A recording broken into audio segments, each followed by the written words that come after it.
Welcome back sa Free Thinking Pinoy Channel. Tulad mo ba ako na pangarap din ang makapag-scuba diving?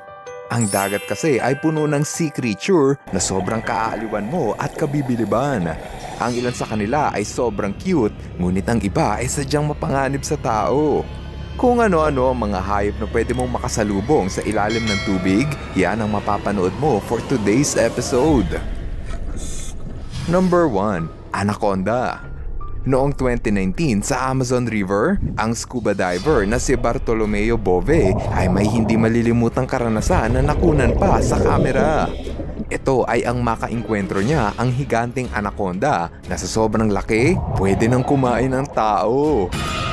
Nakita niya itong nagpapahinga sa gilid ng batuhan at kapansin-pansin ang pagiging maamo nito sa tao.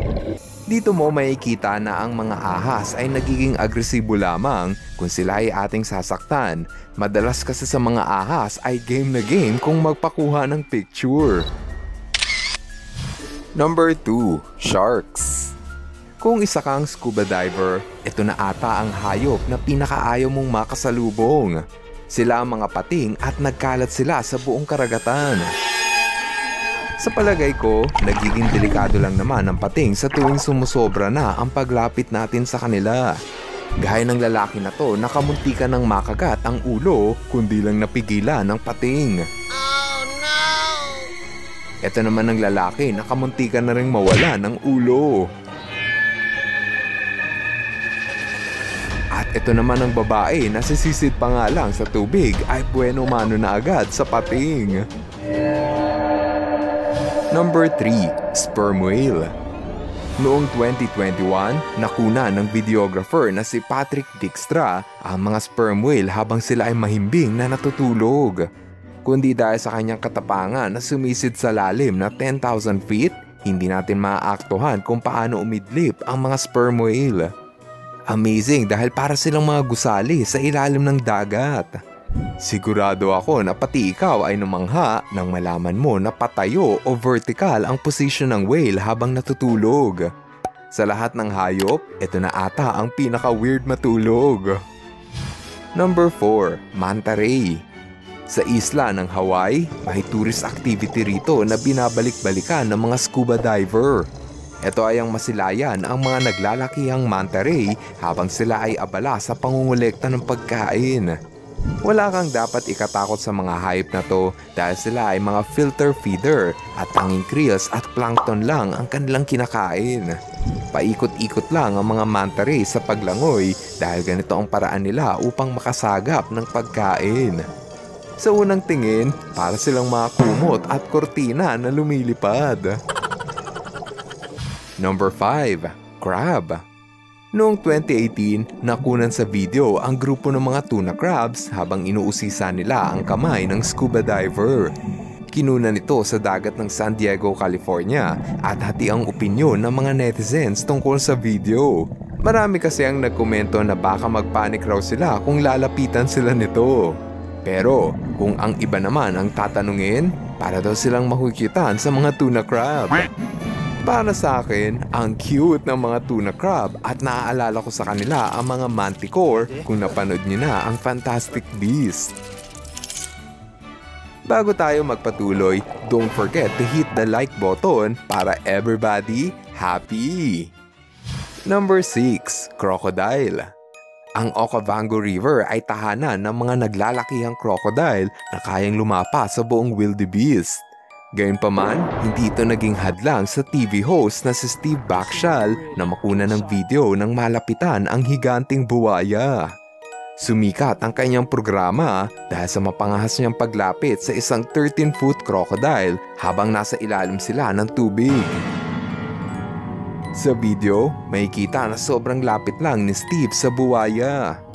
Hindi ko alam kung saan niya hinugot ang kanyang tapang dahil kung ako ang nasa kanyang kalagayan, baka napaihina ako sa aking salawal sa sobrang takot. Number 7. Humboldt Squid. Muling nagbabalik ang diver na si Steve Backshall at sa pagkakataon na to, hindi na buwaya ang kanyang hinarap kundi isang higanteng pusit. Hindi ito basta-bastang pusit dahil ang Humboldt squid ay kayang humaba ng 4 feet at may ngipin na kayang bumutas sa iyong balat. Kaya kung isa kang scuba diver, mag-ingat ka sa pakikipaglaro sa mga higanting pusit. Alam mo ba na sa sobrang laki ng Humboldt squid, hindi na ito natatakot pang lumapit sa mga tao. Ngayon, kung meron kang higanting kawali sa kusina, siguradong matatakot sa'yo lumapit ang pusit na to. Number 8. Octopus. Nakita mo na ang buwaya, pating at anaconda. Pero handa ka na ba sa atake ng higanting pugita? Ito ang naranasan ng scuba diver matapos siyang lingkisan ng 8 galamay ng pagkakulit-kulit na pugita. Nakikita na ata ang pugita sa diver kaya ayaw niya itong pakawalan. Parang gusto atang agawin nito ang kamera sa kamay ng diver. Sa sobrang ligalig ng pugita, kamuntikan na matanggal ang breathing apparatus ng diver na pwede niyang ikalunod. Don't worry, wala namang intensyon ng pugita na kumain ng tao at ang ganitong behavior ay dala lamang ng pagiging mausisa nila sa mga tao. Number 9. Sea turtle. Hindi lahat ng hayop sa dagat ay dapat mong katakutan dahil ang iba, sobrang mong kaaaliwan. Ito ang naranasan ng mga scuba diver matapos silang lapitan ng sea turtle na para bang aso na nag-aaya na makipaglaro.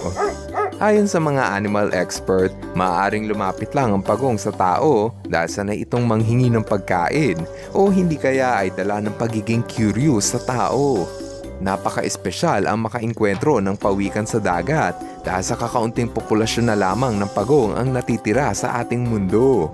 Endangered animals o nanganganib ng maubos ang mga pawikan, kaya naman ang makainkwentro sila sa dagat ay sobrang espesyal at talaga namang hindi mo malilimutan. Number 10. Seal. Sa lahat ng mga sea creature, ang mga seal na siguro ang pinakamalambing. Para silang pusa na gustong magpakamot ng tiyan. Kung isa kang scuba diver at may makainkwentro kang seal, siguraduhin mong mahaba ang iyong pasensya dahil hindi ka nito pakakawalan hanggat hindi pa sila nagsasawa sa pakikipaglaro sa iyo. Mahilig ding mag-pose sa harap ng kamera ang mga seal. Nakakatawang panuurin ang interaksyon ng seal at mga tao dahil dito mo makikita na maski ang mga hayop ay marunong magtiwala sa mga tao na alam nilang hindi sila sasaktan. Number 11. Dolphin. Isa ito sa pinakamatalinong hayop sa mundo, ngunit minsan kailangan din nila ng ating tulong. Gaya ng dolphin na to na nakunan sa video na humingi ng tulong sa mga scuba diver. Isa si Keller Laros sa mga diver na tumulong putulin ang lubid na nakabuhol sa katawan ng kawawang dolphin. Kung hahayaan nila ang lubid sa katawan ng dolphin, maaari itong bumaon sa katawan at ikamatay ng hayop. Talaga namang kabibiliban mo ang talino ng dolphin dahil makikita na meron itong kooperasyon sa tao at parang alam ng hayop na tinutulungan nga siya ng mga tao. Matagumpay nilang natanggal ang tali sa katawan ng dolphin. Dahil dyan, good job kay Keller Laros at sa mga tao na handang tumulong sa mga kawawang hayop. Number 12. Grouper. Ang mga grouper ang isa sa pinakamalaking isda sa karagatan. Kaya nga nitong tumimbang ng 800 pounds o 8 beses na mas mabigat pa kay Dwayne Johnson. Gaya ng anumang higanting isda, palagi kang mag-iingat sa kanila. Sila kasi ay mga unpredictable at mahirap basahin ang kanilang behavior. Pag hinamon ka nito ng one-on-one, siguradong hindi ka mananalo. Madalas sila ay maamo. Maya-maya lang, sila naman ay agresibo. Kaya naman hindi sila bagay gawing personal pet at mas bagay sila sa kumukulong mantika. Last sa ating list ay ang sunfish o mola-mola. Maski dito sa Pilipinas, ilang beses nang namataan ang mola-mola sa ating karagatan. Napakalaki nito at kaing tumimbang ng 2 tonelada o mas mabigat pa sa kotseng SUV. Noong 2018, namangha ang mga Japanese diver na makainkwentro nila ang isang mola-mola na parang hindi natatakot na lumapit sa tao. Binibigyan pa nga nila ito ng pusit na paboritong pagkain ng mola-mola. Habang ginagawa ko ang video, talaga namang humanga ako sa katapangan ng mga diver dahil sa dedikasyon nila sa kanilang propesyon. Ikaw ba, gusto mo bang maranasan ang mag-scuba diving? O mas natatakot ka sa mga hayop na pwede mong makatagpo? Alin sa mga delikadong hayop ang ayaw mong makaengkwentro? At alin sa mga cute animals ang wish mong makita sa dagat? I-comment mo na yan sa ibaba ng video para mabasa namin. Saglit lang ha, bago tayo magpatuloy, konting shoutout lang muna. Hello kay Jerwin Borja Dumaraos. Hello rin kay John Ray Gaspar Jr., Aidan Asher, Mami Mary Grace at Daddy Jomar, Gian Dasha, Jared Dale, Johan Dane Formentera at Joanny Paclibar, at kay Jay Shell at happy birthday kay Caleb. Ngayon, ipagpatuloy natin ang listahan sa panibagong uri ng mga sea creatures na pwede mong makasalubong sa dagat. Siguradong mag-i-enjoy kayo dito. Una sa inyong may engkwentro ay ang kumpulan ng spider crab. Dito sa pier ng Port Phillip, masasaksihan mo ang laksa-laksang spider crab sa sahig ng karagatan. Maaaring mamangha ka sa dami ng alimasag o hindi naman kaya ay kilabutan ka sa kanila. Gayunpaman, siguradong kaaaliwan mo ang mga diver na nasubukan ng lumangoy sa sahig na puno ng alimasag. Tuwing buwan ng Mayo, nagaganap ang pagsasama-sama ng mga spider crab kung kailan pinakamainit ang tubig. Nakatutulong kasi sa mga spider crab ang mainit na tubig sa Australia upang magpalit sila ng shell. Kahit maraming crabs sa paligid, hindi ito kinukuha para kainin ng mga tao. Ayon sa mga tao na nakatikim na neto, hindi raw masarap ang karne ng spider crab. Pero kahit sabihin nila na hindi masarap ang spider crab, siguradong kakainin niya ng mga Pilipino pag andito yan sa atin. Huwag mo nga lang kakainin ang nakalalasong toxic crab dahil tigok ka dyan. Dito naman sa nagyayelong dagat ng Antarctica, pag dito ka nag-scuba diving, patay ka sa sobrang lamig. Pero kung kumpleto ka sa suot na pampainit, pwede mong maka-face-to-face ang kinatatakutang leopard seal. Takot dito ang mga penguin dahil kinakain sila ng leopard seal. Pero kung isa kang scuba diver, siguradong kaaaliwan mo ang kanilang bibo na personality. Kapag nilapitan ka nito, ipapakita sa iyo nito ang mahaba nilang pangil na kayang dumurog ng buto. Kahit mukha silang delikadong hayop, wala itong banta sa buhay ng mga divers. Mukha pa nga silang mga aso na lumalangoy. Kung nakyutan ka sa leopard seal, tiyak nakikilabutan ka kung may maengkwentro kang sharks habang nagsiswimming. Nako po, parang ayoko na lumangoy sa dagat. Pero alam mo ba na may mga tao na mas gustong mag-scuba diving kasama ng mga pating? Ang ilan pa nga sa mga swimmers ay nakuhang hawakan ng pating sa ulo at itrato ito na parang aso. Gaya na lamang ng swimmer na ito na pagkatapos himas-himasin ang nguso ng pating, nagawa pa niyang baliktarin ang katawan nito. Ginagawa ito ng ibang scuba diver dahil gusto nilang ma-hypnotize ang buong katawan ng pating. Ang tawag sa kondisyon na ito ay tonic immobility.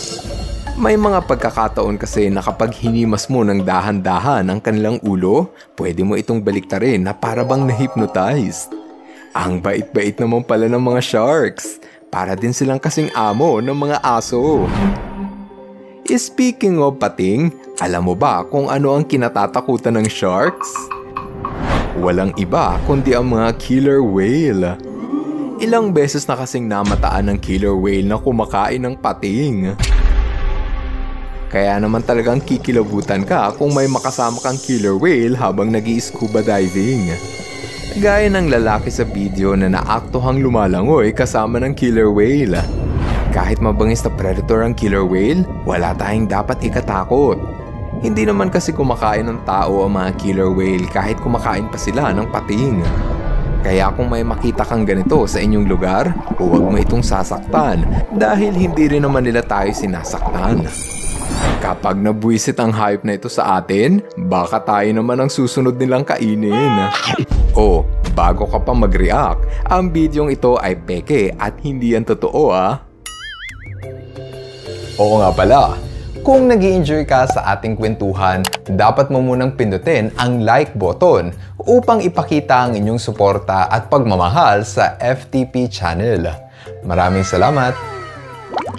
Alam mo ba na sa dagat ng Japan, pwede kang makakita ng panda? Hindi yung panda na sobrang cute, kundi ang panda na parang nakakata-cute. Yang nakikita mong parang kalansay ng panda, yan ang skeleton panda sea squirt. Nadiskubre ito sa dagat ng Japan ng grupo ng mga scuba diver nitong taon lang. Patunay ito na marami pang hype sa dagat ng Japan ang naghihintay na madiskubre. Huwag mo nga lang sana makita ang halimaw na ninjen. Sabi kasi nila na sa dagat ng Japan nagtatago ang ninjen. Sabi nila, delikado lumungoy sa dagat. Tahanan raw kasi ito ng mga naglalakihan at delikadong halimaw. Pero sa totoong buhay, mas maraming amazing na hayop ang nagtatago rito. Ang halimbawa ng amazing fish na aking tinutukoy ay ang coelacanth. Espesyal ang isda na coelacanth dahil inakala ng mga scientists na matagal nang naubos ang lahi nito. 60 million years na ang nakalipas. Ibig sabihin, ang isda na ito ay unang nabuhay kahit noon pang panahon ng dinosaur. Meron pa nga itong fossil na kasing tanda ng dinosaur. Dito sa dagat ng Africa, pinakamadalas makakita ang mga divers ng mala-dinosaur na coelacanth. Ito, siguradong hindi ka pa nakakita ng alimasag na ganito ang itsura. Ang kakaibang hayop na ito ay tinawag na box crab dahil ang hugis ng kanilang katawan ay hugis kahon. Kung dito ka sa mga scuba diving sa Pilipinas, pwede ka rito makahanap ng box crab. Para sa akin, ito na ata ang pinaka-cute dahil ngayon ko lang din nalaman na meron palang box crab. Pero syempre, hindi lahat ng mukhang cute ay pwede mong lapitan. Meron kasing iba na halimaw pala. May ideya ka ba kung anong hayop ang tinititigan ng dalawang scuba diver? Mukha lang itong kumpol ng basura, ngunit kung pagmamasdan ng malapitan, isa pala itong seahorse. Mahirap makakita ng seahorse kaya kailangan mong talasan ang iyong mata. Bihira lang lumungoy yung seahorse dahil mabilis silang tinatangay ng alon, kaya kung minsan, ginagamit nila ang kanilang buntot upang kumapit sa kung ano-anong bagay. Magaling din magtago at mag-camouflage ang mga seahorse kaya nakapagtatago sila sa mga may balak kumain sa kanila. Yun nga lang, meron pang ibang isda ang mas mahusay magtago. Paano kung habang nag-i-scuba diving ka, merong higanteng pusit ang magpakita sa'yo? Siguradong baka mapaihi ka sa tindi ng takot. Buti na lang at kesa sa halimaw ang makita mo sa dagat, merong mga pusit na mas kaaaliwan mo sa ganda. Madalas kasi sa pusit na ating nadadatnan ay patay na at binibenta sa palengke. Pero dito sa dagat, buhay na buhay mo silang maaabutan. Kung sa inyong bahay, makikita mo ang pusit sa inyong plato. Pwes, kung nag-i-scuba diving ka sa dagat, pwede mong makasabay sa paglangoy ang masarap na pusit. Kahit dito sa dagat ng Pilipinas, sobrang daming populasyon ng native na pusit. Dito sa Pilipinas, may 1,000 species ng crabs ang pwede mong makita. Madalas sa mga crabs ay masarap iulam, lalo na kung lalagyan mo ng gata. Yummy! Pero ang hindi mo alam, marunong din silang lumangoy. Ito ang alimango na nakunang lumalangoy ng isang diver at mapapaisip ka na ganyan pala sila lumangoy. Parang helicopter ang kanilang dalawang binti. Kaya naman pala bihira lang silang lumangoy dahil mukha silang timang. Kahit kakaiba silang lumangoy, huwag mo silang tatawanan kung ayaw mong habulin kanila ng kurot. Naku po, ang bilis lumangoy. Maliban sa crabs, ang ating karagatan ay hitik sa iba't ibang uri ng seashells. Isa na marahil sa pinaka-espesyal ay ang scallops. Maraming probinsya sa Pilipinas ang nangungulekta nito upang kainin. Ngunit kung sisisid ka sa ilalim ng dagat, pwede mo silang makita kung paano ito lumangoy. Ang weird, diba? Sigurado ako na ngayon ka lang nakakita ng lumalangoy na kabibe. Ang cute! Para silang paru-paro na lumilipad sa dagat. Ginagamit nila ang kanilang siphon upang lumangoy. Isang siphon na humihigop ng tubig at isang siphon na bumubuga ng hangin. So technically, para silang umuutot habang lumalangoy. Kung pupunta ka sa bahura ng Palawan, marami kang makikita na sea anemone. Ito yung sea creature na maraming galamay na palaging sumasayaw sa saliw ng alon. Tahanan nga ito ng pamilya ni Nemo. Kung inaakala mo na ang sea anemone ay isang klase ng halamang dagat, pues nagkakamali ka. Ang mga sea anemone ay isang uri ng hayop mula sa grupo ng mga invertebrate animals. Sa katunayan nga, malapit silang kaanak ng mga dikya. Dahil malapit silang kamag-anak ng mga dikya, para din itong dikya kung lumangoy. O diba, walang halaman na ganito ka-cute lumangoy. Kahit wala silang palikpik at buntot, ginagawa nila ang paraan para makalangoy. Kahit pa nga ang mga tao na walang kamay at paa, meron ding sapat na kakayanan para gawin ito. Noong 2022 sa bayan ng Antique, nahuli ng mga residente ang higanting lapu-lapu na may timbang na 100 kilo. Sa mga hindi nakakaalam, ang mga lapu-lapu o grouper fish ay kayang tumimbang ng 300 kilograms. Kaya din itong umabot ng 9 na talampakan. Kung gusto mong makasama sa paglangoy ang mga higanting lapu-lapu, dapat kang mag-scuba diving sa dagat ng Mindoro at Quezon. Dito sa mga lugar na ito, madalas na namamataan ang mga giant grouper. Ingat ka nga lang dahil medyo agresibo ang mga isda nito at baka makagat nito ang kamay mo. Gayunpaman, walang agresibong isda sa kumukulong tiyan nating mga Pilipino. Ang isa pang isda na dapat kang mag-ingat ay ang moray eel. Agresibo ito at ayaw nilang may pumapasok sa kanilang teritoryo. Kapag nagalit sa iyo ang moray eel, matitikman mo kung gaano kasakit ang makagat ng isda na to. Sa isang resort sa Davao del Sur, natatakot ng maligo sa dagat ang ilang turista. Paano ba naman? Meron daw kasing moray eel ang nangangagat sa mga swimmer na tumatapak sa kanilang teritoryo. Nang dahil sa masamang imahe ng mga moray eel, pinag-iingat ang mga first-time scuba diver na umiwas at huwag humawak sa isda na to. Pero kung minsan, mahirap umiwas sa mga moray eel. Mukha kasi itong maamong halimaw. Speaking of maamong halimaw, meron pang isang higanting isda ang pwede mong makasabay sa pag-scuba diving. Tuwing buwan ng Setyembre hanggang Nobyembre, nagmamigrate sa dagat ng Pinas ang mga naglalakihang basking shark. Isa itong uri ng pating na kayang tumimbang ng 5 tonelada. Sa sobrang haba nito, aakalain mo na sila ang kinatatakutang megalodon. Pero, huwag kang mag-alala dahil sila ay hindi mapanganib sa tao. Tanging krills at plankton lang ang kinakain ng mga basking shark. Kaya ito palaging nakanganga dahil sinasagap nila ang mga krills sa kanilang dinaraanan. Kaya lumayo-layo ka sa kanilang daanan kung ayaw mong malunok. Ito ang isang basking shark na nagpapansin sa mga scuba diver. Noong September 2022, natagpuan sa dalampasigan ng Buruanga, Aklan ang wala ng buhay na dugong. May bigat ito na 500 kilo. Ayon sa necropsy, namatay raw ang dugong matapos nitong makakain ng plastic products. Patuloy ngayon ang panawagan ng mga environmentalists na iwasang magtapon ng basura sa dagat. Ang mga plastic na ating itinapon ay maaaring kainin ng mga dugong na magsanhi pa ng kanilang maagang pagkamatay. Ang Pilipinas pa naman ay isa sa may pinakamataas na populasyon ng dugong sa buong mundo.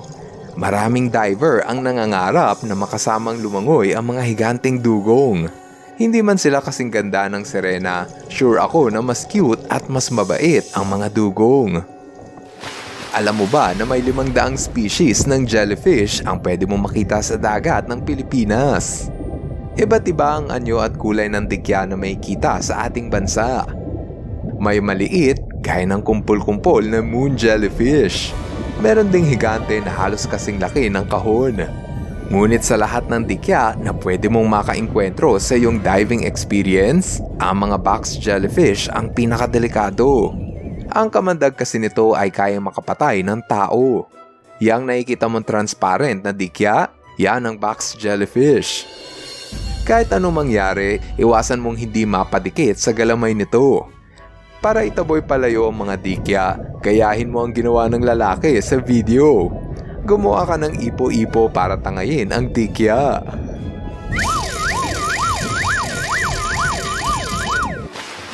Sa mga nakalipas na taon, ilang beses nang may naibalitang oarfish na inanod sa dalampasigan. Madalas sa mga oarfish na inaanod ay wala ng buhay. Sayang lang dahil isa pa naman ito sa mga kakaibang isda na pwede mong makita sa ating bansa. Espesyal ang mga oarfish dahil sa mahaba nitong katawan na kayang umabot ng 36 feet. Bihira lang din itong makitang buhay dahil madalas sa mga oarfish ay palaging patay na kung ano rin sa dalampasigan. Kaya naman napakaswerte ang scuba diver sa video dahil isa siya sa kakaunting tao na nakakita ng buhay na oarfish. Pero okay lang yan dahil once in a lifetime lang ang ganitong experience. Maliban sa oarfish, meron pang uri ng isda na madalas makitang patay sa dalampasigan ng Pinas. Ito ang mga sunfish o mas kilala sa tawag na mola-mola. Isa ito sa pinakamalaking uri ng isda na pwede mong makadaupang palad sa dagat. Kaya nitong tumimbang ng 2 tonelada at may lapad na 12 talampakan. Para sa akin, ito ang isda na gusto kong makasamang lumangoy sa scuba diving. Tignan mo, para silang mga tunay na dinosaur. Malaki ang kanilang katawan at sobrang bagal kumilos, kaya mabilis silang hulihin ng mga tao. Ang karne kasi ng sunfish ay pwedeng kainin at ang iba ay binibenta pa sa palengke. Oh no! Dahil sa walang habas na panguhuli sa sunfish, malapit na silang maubos sa ating mundo. Sila ngayon ay mga endangered species. Nakakalungkot isipin na kung sino pa ang may malaki at malakas na katawan, sila pa ang nanganganib ng maubos. Ang magandang halimbawa nito ay ang mga humpback whale, isa sa pinakamalaking hayop na nabubuhay sa mundo. Sila kasi ay kabilang din sa mga endangered species. Nang dahil sa panghahunting ng mga tao, mabilis na nauubos ang populasyon ng mga humpback whale. Oh no! Dito sa Pilipinas, may mga lalawigan na pwede mong puntahan kung gusto mo silang maka face to face. Pwede mo silang makita sa Bohol, Babuyan Islands at Camiguin. Don't worry, hindi naman delikado ang lumangoy kasama ng mga humpback whale.